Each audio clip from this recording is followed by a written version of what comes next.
तो इस फिल्म की शुरुआत एक छोटे और खूबसूरत से गांव से होती है, जहां के लोग आज बहुत ही ज्यादा खुश हैं क्योंकि उन्हें ये खुशखबरी मिली थी कि इस गांव की जादूगरनी मर गई है। इतनी ही देर में यहाँ पर एक परी केलिंडा आ जाती है, जिसने इस खबर को कंफर्म किया था कि सच में वो जादूगरनी मर गई। ये बात सुनते ही गांव वाले झूम उठे और गांव में लगे जादूगरनी के पोस्टर्स भी फाड़ने लगे। अब कैलेंडा वहाँ से जाने ही वाली थी कि तभी एक बच्ची ने आकर कैलेंडा से सवाल किया कि आखिर जादूगरनी बनती कैसे है और सब उसे इतना बुरा क्यों समझते हैं। इस बच्ची का सवाल सुनकर कैलेंडा सीरियस हो गई और उसने बच्ची को बताया कि ये जादूगरनियां बुरी नहीं होती, इन्हें बुरा बनाया जाता है। हमारे बुरे रवैये ही इन जादूगरनियों को ऐसा बनाते हैं। उसके ये बात कहते ही सीन शिफ्ट हो जाते हैं पास्ट में, जब जादूगरनी एल्फाबा पैदा हुई थी। उसका कलर ग्रीन था, इसीलिए उसके डैड गिनी जर्नल ने उसे एक्सेप्ट ही नहीं किया। पता चला कि वो एक जादुई बच्ची भी है। जब जब वो रोती थी या उसे गुस्सा आता था तो चीजें हवा में उड़ने लगती थी। एल्फाबा को उसके मॉम डैड का प्यार नहीं मिला। जैसे जैसे अल्फाबा बड़ी होती गई, उसके लिए मुश्किलें भी बड़ी होती गईं। कोई उसे प्यार नहीं करता था, उसके पास नहीं रहता था। उसकी अब रोज नाम की एक बहन भी हो गई थी, जो खूबसूरत तो बहुत थी लेकिन एक पाँव से माजूर थी। वो अल्फाबा उससे बहुत प्यार करती थी। एक दिन अल्फाबा रोज और उसके दोस्तों को जब स्टोरी सुना रही थी तो सभी बच्चे उसका मजाक उड़ाने लगे। अल्फाबा को गुस्सा आ गया। उसने नीचे से अपनी मैजिकल पावर से पत्थर उठाए और उन बच्चों को मार दिया। ये खबर जैसे ही जर्नल को मिली तो जर्नल अल्फाबा की इस हरकत से बहुत गुस्सा हुए और अपनी बेटी रोज को वहां से ले गए, जबकि अल्फाबा वही अकेली रह गई। सीन कट होकर हमें दोबारा कैलेंडा और गांव वालों को दिखाया जाता है, जहां अब तक इन लोगों ने उस विच का एक बहुत बड़ा स्टैचू भी बना लिया था, जिसे कैलेंडा जला देते हैं। वो दोबारा यहाँ से वापस जाने ही वाली थी कि तभी एक और लड़की ने उससे सवाल किया, क्या अल्फाबा आपकी दोस्त थी जो आप उसके लिए ऐसी बात कर रही हैं? कैलेंडा ने जवाब दिया, नहीं, शायद दोस्त नहीं थी, लेकिन मैं उसे बहुत अच्छी तरह जानती हूँ। उसके ये कहते ही हम लोग उस वक्त में चले गए जब अल्फाबा और कैलेंडा साथ थी। कैलेंडा यूनिवर्सिटी में पढ़ने के लिए आई थी और इसी यूनिवर्सिटी में अल्फाबा भी उस दिन अपनी बहन रोज का एडमिशन करवाने आई थी। अपना इसलिए नहीं क्योंकि जर्नल उसे पढ़ाई की परमिशन नहीं दे रहे थे। खैर, अब इन सब का इंट्रोडक्शन शुरू हो जाता है, जिसके बाद एक टीचर रोज को यहाँ से प्रोटोकॉल लेकर ले जाने लगती हैं, क्योंकि वो जर्नल की बेटी थी। अल्फाबा को ये अच्छा नहीं लगा। उसने टीचर को रोका, लेकिन टीचर ने उसकी एक नहीं सुनी और रोज को आगे की तरफ ले गई। अल्फाबा को गुस्सा आ गया और उसने अपनी पावर्स से रोज की व्हील चेयर को रोक दिया। उसके गुस्से में आते ही यहाँ पर हर चीज उड़ने लगी और ये सब देख लिया यहाँ की प्रिंसिपल ने। प्रिंसिपल जानती थी कि सब बच्चे अल्फाबा का जादू देखकर उसे मारने लग जाएंगे, उसे बुरा समझेंगे। इसीलिए प्रिंसिपल ने ऐसा दिखाया जैसे ये जादू उन्होंने किया हो और अल्फाबा को सब बच्चों से बचा लिया। जिसके बाद उन्होंने कैलेंडा से कहा कि वो अल्फाबा को लेकर अपने कमरे में चली जाए। कैलेंडा तो इस बात के लिए मान गई थी, लेकिन अल्फाबा नहीं, क्योंकि वो यहाँ पढ़ने नहीं आई थी, उसे तो वापस जाना था। अब प्रिंसिपल उसे लेकर एक अकेले कमरे में चली जाती है, जहाँ वो उसकी जादुई पावर्स की तारीफ करती हैं। वो उसे ये भी ऑफर देती हैं कि वो उसे पढ़ाएंगी और उसकी पावर्स पर कंट्रोल करना भी सिखाएंगी। ये सुनकर अल्फाबा बहुत ज्यादा खुश और एक्साइटेड हो गई, लेकिन सिर्फ कुछ ही लम्हों के लिए, क्योंकि अगले ही पल उसे याद आ गया था कि उसके डैड उसे पढ़ने की इजाजत नहीं देंगे। तब प्रिंसिपल ने उसे तसल्ली दी कि वो खुद गवर्नर से बात करके उसे यूनिवर्सिटी में एडमिशन दिलवाएगी। अब अल्फाबा बहुत ज्यादा खुश थी। रात रहने के लिए वो जब कैलेंडा के रूम में गई तो उसने देखा कि कैलेंडा ने पूरे रूम में अपनी ही चीजें बिखेरी हुई थी। अल्फाबा के लिए तो कोई जगह ही नहीं थी। उसने जब अपनी जगह बनाना चाही तो कैलेंडा ने उसे रोका और ऐसे में अल्फाबा को गुस्सा आ गया। वहाँ की चीजें हवा में उड़ने लगी, यहाँ तक के कांच पे गिर गया। अल्फाबा ने उसकी चीजें दूर फेंकी और अपनी जगह बनाकर सो गई। रात में भी चीजों की वजह से इनकी लड़ाई होती रही, जिसकी खबर कहीं ना कहीं बाकी स्टूडेंट्स को हो ही गई थी। सुबह होने पर हमने देखा कि यहाँ पर एक टीम बन गई अल्फाबा और कैलिंडा के खिलाफ। अल्फाबा की टीम में तो कोई नहीं रहा, सब के सब कैलिंडा की टीम में चले गए और अल्फाबा को बुरा भला कहने लगे। मेस में भी सब अल्फाबा को अकेला छोड़ देते हैं और क्लास में भी अल्फाबा का सब बच्चे मिलकर मजाक उड़ाते हैं। खैर, क्लास शुरू हो जाती है और उनको पढ़ाने के लिए एक प्रोफेसर आते हैं, जो कि एक जानवर थे। यहाँ पर प्रोफेसर जब कैलिंडा का नाम ठीक से नहीं बोल पाते तो यहाँ पर अल्फाबा ही टीचर की साइड लेती है और उन्हें ऐसा फील करवाती है कि ये सब होना नॉर्मल है। फिर प्रोफेसर अपना लेक्चर शुरू कर देते हैं और इन्हें बताते हैं कि एक वक्त वो भी था जब इंसान और जानवर एक साथ रहा करते थे, लेकिन फिर जब लोगों के लिए खाने की कमी हो गई तो इंसानों ने जानवरों को अपने मतलब के लिए मारना शुरू कर दिया। और फिर एक दौर वो आ गया जब इंसानों ने जानवरों को अपने साथ नहीं बल्कि अपने नीचे गुलाम रखने का फैसला किया। अभी प्रोफेसर लेक्चर देख ही रहे थे कि दरमियान में प्रोफेसर ने देखा कि अभी भी इस लेक्चर में जानवरों के खिलाफ ही बातें हो रही थी।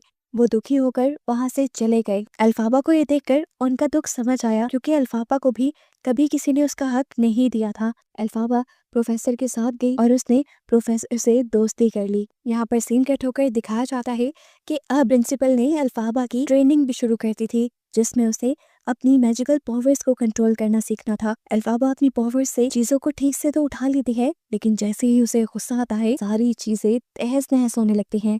कि देखकर प्रिंसिपल गुस्सा होने के बजाय खुश होती है, ये देखते हुए कि उसकी पावर्स बहुत ज्यादा हैं।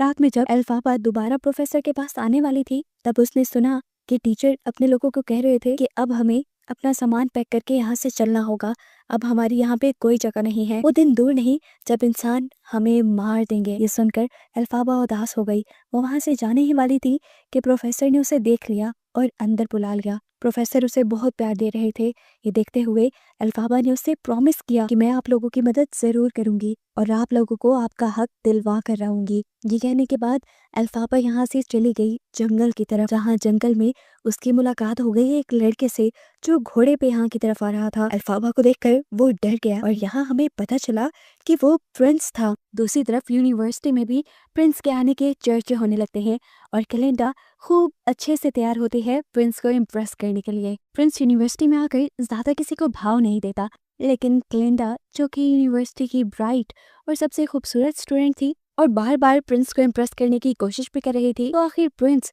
उससे दोस्ती कर ही लेते हैं और वो प्रिंस को लेकर आती है लाइब्रेरी में, जहाँ आकर हमें पता चलता है कि प्रिंस की आदतें तो बहुत बिगड़ी हुई हैं। वो यहाँ पर भी रूल्स तोड़ने लगता है और बुक्स के ऊपर चढ़ जाता है, जिसकी वजह से लाइब्रेरियन उसके ऊपर बहुत गुस्सा हुआ। लाइब्रेरियन को चिढ़ाने के लिए प्रिंस ने यहाँ गाना शुरू कर दिया। क्लिंदा के साथ साथ सभी प्रिंस के साथ गाना गाने लगे और यहाँ एंजॉय करने लगे, सिवाय अल्फाबा के। अगले सीन में दिखाया जाता है कि एक लड़का क्लिंदा को प्रोम पार्टी के लिए इनवाइट करता है, लेकिन क्लिंदा तो प्रिंस के साथ जाना चाहती थी, इसीलिए उसने रोज के साथ जाने की उसे ऑफर की।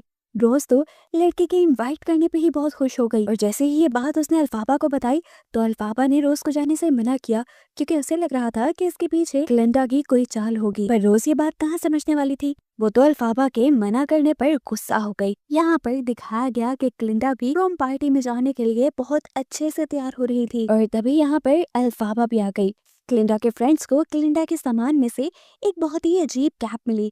ये कैप उसकी ग्रैंड माँ की थी और किसी जादूगरनी की लग रही थी। उसने ये कैप उठाकर अल्फाबा को दे दी, ताकि जब अल्फाबा इसे पार्टी में पहनकर जाए तो सब उसका मजाक उड़ाए। इस चीज से अनजान अल्फाबा क्लिंडा की तरफ से खुश हो गई कि कम से कम उसके दिल में अल्फाबा के लिए जगह बनने लगी है। खैर सभी लोग अब प्रोम पार्टी में चले जाते हैं। डांस करते हुए सभी बहुत ज्यादा एंजॉय कर रहे थे। रोज भी खुश थी और क्लिंडा भी खुश थी प्रिंस के साथ। इसी पार्टी में अब अल्फाबा भी आ गई, क्लिंडा की दी हुई कैप पहने हुए।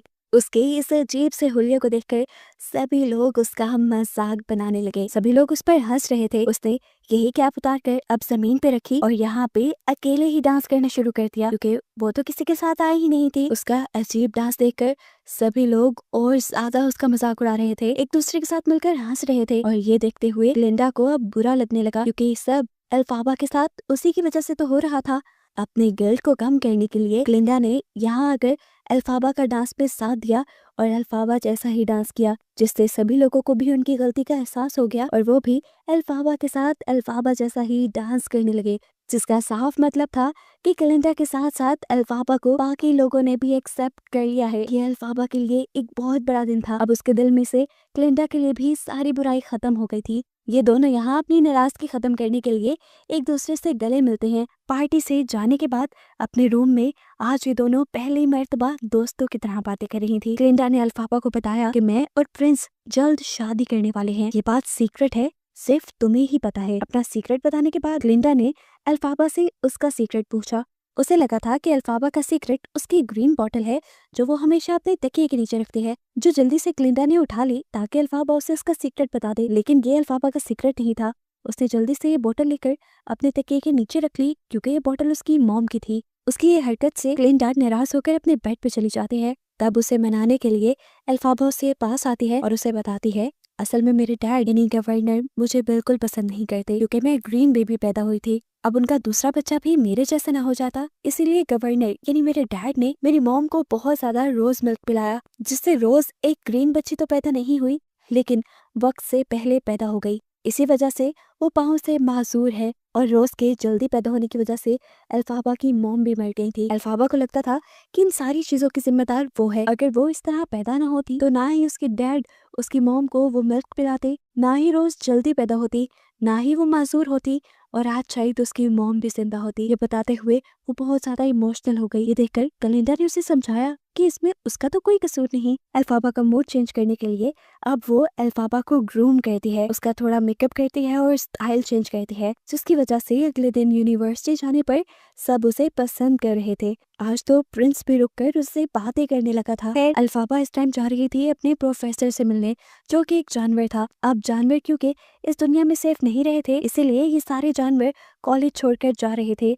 आज उनकी आखिरी क्लास थी, लेकिन इससे पहले कि वो यहाँ से चले जाते एक टीचर यहाँ सिक्योरिटी गार्ड्स के साथ आती है और उन्हें जबरदस्ती उठवा लेती है। अल्फाबा को ये देखकर बहुत बुरा लगता है।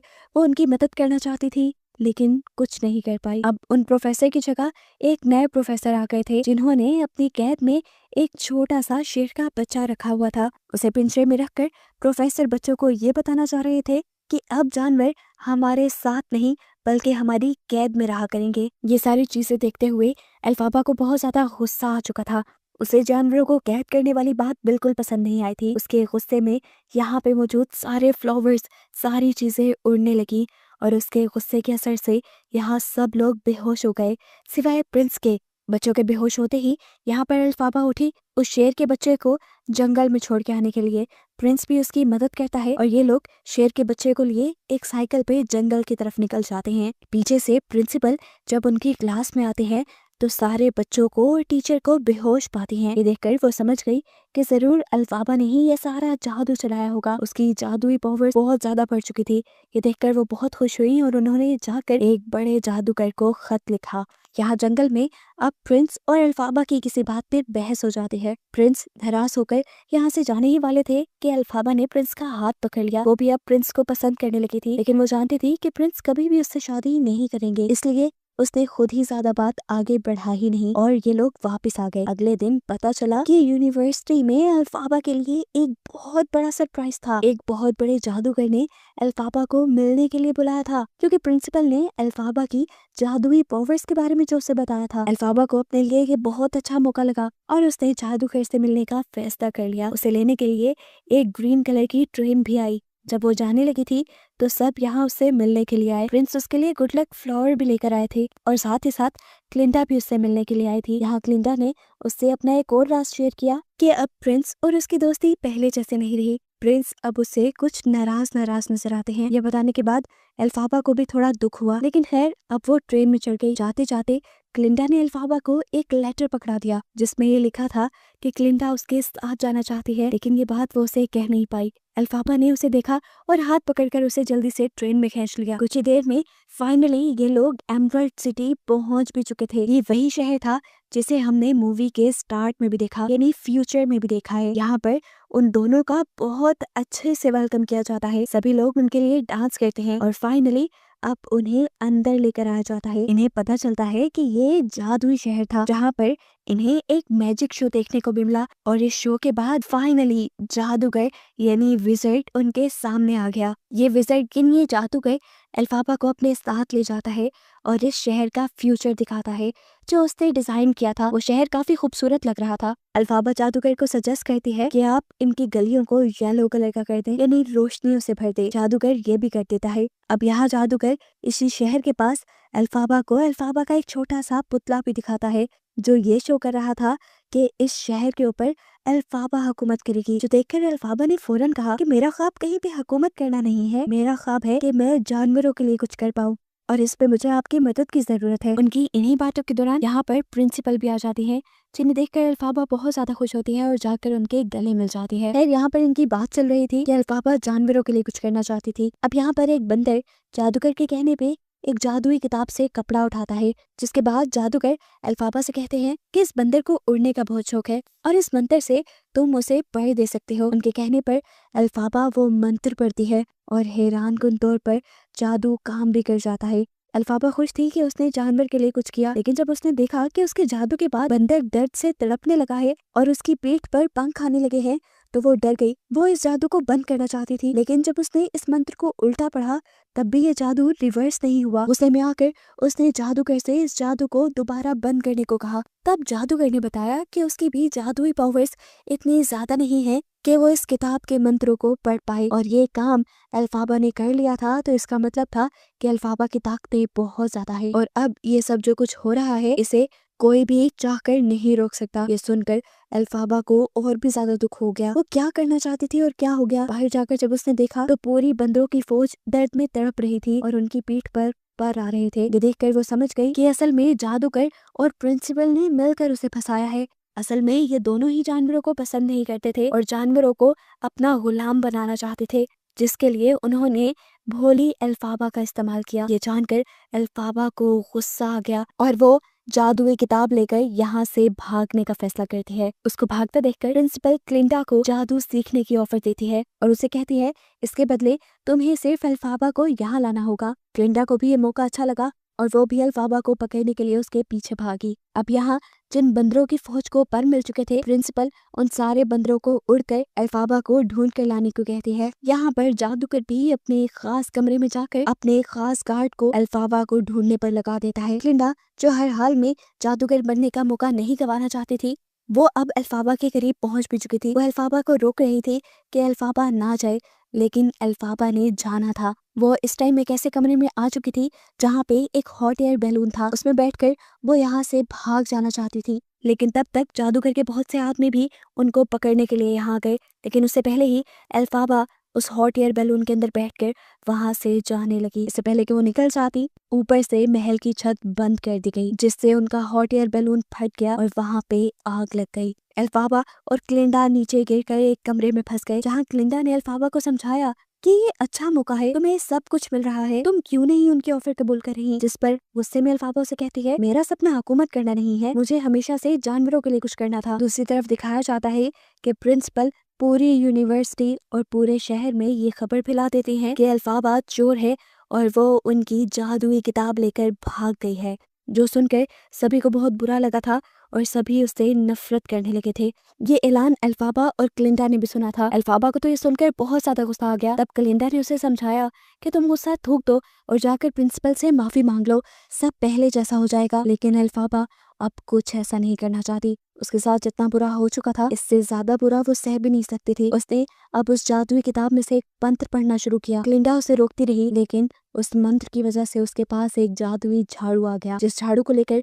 वो यहाँ से उड़ गई। जादूगर के गार्ड्स भी अब उसे पकड़ नहीं पाए थे। उसके यहाँ से भागते ही प्रिंसिपल ने क्लिंडा को अपने साथ मिला लिया, उसे जादू सिखाने की ऑफर की और कहा कि हम दोनों मिलकर ही अल्फाबा को ढूंढ लेंगे। अल्फाबा को लगता था कि क्लिंडा प्रिंसिपल के साथ हाथ नहीं मिलाएगी क्योंकि वो जालिम है, लेकिन जब उसे पता चला कि क्लिंडा ने प्रिंसिपल के साथ हाथ मिला लिया है तो उसका दिल टूट गया। इस शहर ने उसके साथ बहुत बुरा किया था, इसीलिए उसने इस शहर को अंधेरों में रहने का कर्ज यानी श्राप दे दिया और यहाँ से दूर पहाड़ों में चली गई। जिसके साथ ये कहानी इस सबक के साथ खत्म हुई कि कोई भी बुराई के साथ पैदा नहीं होता, बल्कि लोगों के रवैये ही किसी इंसान को अच्छा या बुरा बना देते हैं। और आखिर में हमें ये भी पता चल जाता है कि आखिर क्यों गांव वाले अल्फाबा के मरने पे खुश हुए थे, क्योंकि अल्फाबा के मरने से उनके शहर का कर्ज टूट गया था और ऐसे सारी कहानी खत्म हो गई।